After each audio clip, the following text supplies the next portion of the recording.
Donc après la génération du modèle 3D, on passe maintenant à la réalisation. Donc on constate ici que les différents cas de charge ont été générés ici. Ce qui reste maintenant, c'est le pop propre, le bardage, la poussière, l'entretien. Donc pour les saisir, on va créer des bardages. Mais avant de créer les bardages, on va tout d'abord activer le pop propre de l'ensemble des éléments qui ont été générés. Donc on va aller dans ici, on va sélectionner pop propre. On va aller dans définir charge, poids et masse. Et on va cliquer sur pop propre pour générer le pop propre de la totalité de la structure. Ensuite, on va créer des bardages. On va utiliser la forme rectangulaire pour les créer rapidement.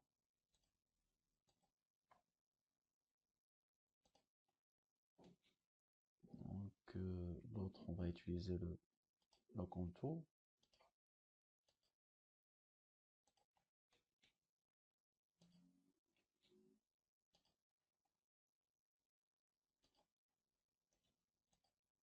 Ensuite, on va utiliser des opérations de miroir pour faciliter l'incision.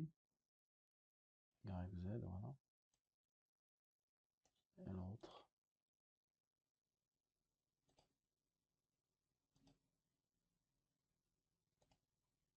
Très bien.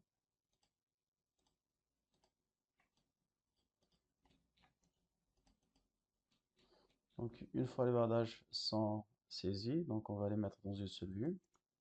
Sélection similaire par matériau. Ensuite, on va venir ici et on va ajouter les charges. Donc la première charge, c'est le bardage. Donc dans notre projet, nous avons une charge de 12 décanewtons par mètre carré. Donc on va la saisir ici. On va sélectionner tous les bardages et on va venir ici, surface, moins 12 selon le repère global, appliqué. Ensuite, pour la charge de la poussière, c'est moins 5 et l'entretien, c'est moins 10. Donc on va sélectionner uniquement ces deux-là. Surface, c'est relevé, appliqué, moins 5 pour la poussière, appliqué, et moins 10 pour l'entretien. Ajouter, appliquer. Très bien. Ensuite, on va lancer un petit calcul. Donc, nous avons tous les cas de charge avec les valeurs qui ont été saisies. Donc, les charges du vent proviennent donc, de la génération de T. Et les autres charges, on les a saisies manuellement. Ici, sur le modèle 3D. Ce qui reste maintenant, c'est la combinaison et les combinaisons automatiques. Donc, on va cliquer sur ça. Combinaison complète, oui. Donc, on va activer uniquement l'état ultime et l'état limite de service. On va s'assurer que tous les cas de charge sont couchés. Pour les groupes, voilà, donc c'est les opérateurs, les bons opérateurs. Ensuite, on va saisir les relations. Donc, pour le G, on va sélectionner ça. C'est un E. Pour l'exploitation, c'est un OU.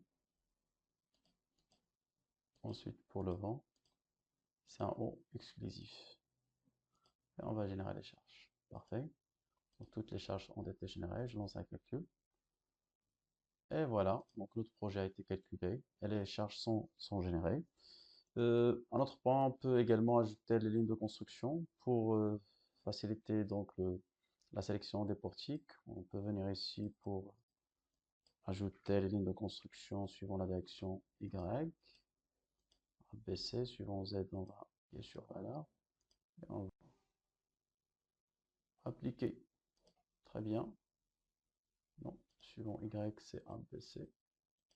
On va appliquer. Parfait.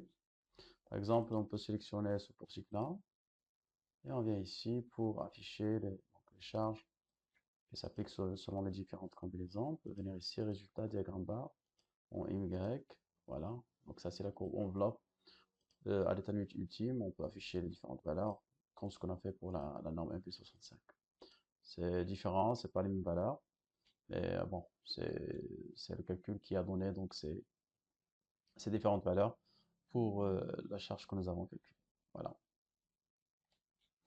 Donc voilà. Et après, on peut passer on va ajouter les éléments de contreventement, la poutre de compression, et ensuite on va recalculer avant de passer à la modélisation, paramétrage réglementaire, le dimensionnement des différents profilés pour emprunter les différentes donc, étapes d'optimisation, calcul des assemblages et le calcul donc des fondations selon les normes qui ont été choisies. Voilà.